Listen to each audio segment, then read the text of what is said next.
La prévention classique, définie par l'OMS, l'Organisation mondiale de la santé, fait état de 3 stades. La prévention primaire, secondaire et tertiaire, auquel s'est rajoutée la prévention quaternaire, destinée à éviter les risques auxquels est soumis le fœtus dans le ventre de sa mère. Tout individu possède dès sa naissance un terrain, qui est à la fois le fruit de son patrimoine génétique et de tous les événements qui sont intervenus au cours de sa gestation. Sur ce terrain vont intervenir différents facteurs. Tout d'abord, les forces et les faiblesses de l'individu qui sont toutes génétiques et pour l'instant, en l'absence de thérapie génique très avancée, non encore modifiables. À cela s'ajoute son comportement, qui va agir en augmentant ses forces, en aggravant ses faiblesses et en potentialisant de façon positive ou négative son terrain.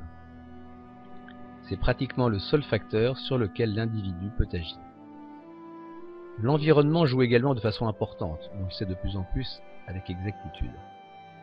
Peuvent survenir alors les accidents et les maladies imprévisibles.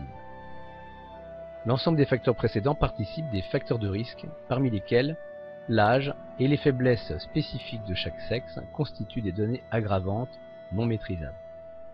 C'est la conjugaison de ces divers facteurs qui agissent sur le terrain initial pour entraîner des pathologies.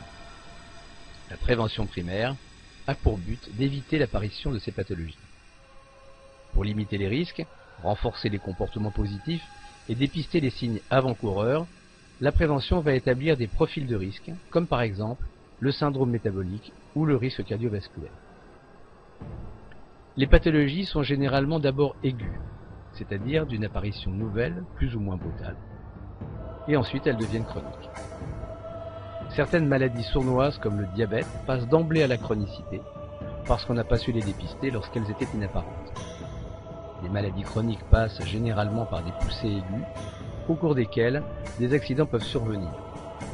Le rôle de la prévention secondaire est à la fois d'éviter que la maladie revienne une fois guérie et de limiter les poussées aiguës lorsque la maladie est chronique. C'est pour cela que sont donnés les traitements curatifs et ou préventifs. Dans le même but, une surveillance est mise en place. La prévention secondaire est donc par essence le témoin de l'échec de la prévention primaire. Lorsque la maladie est installée de façon irrémédiable, elle devient un véritable handicap.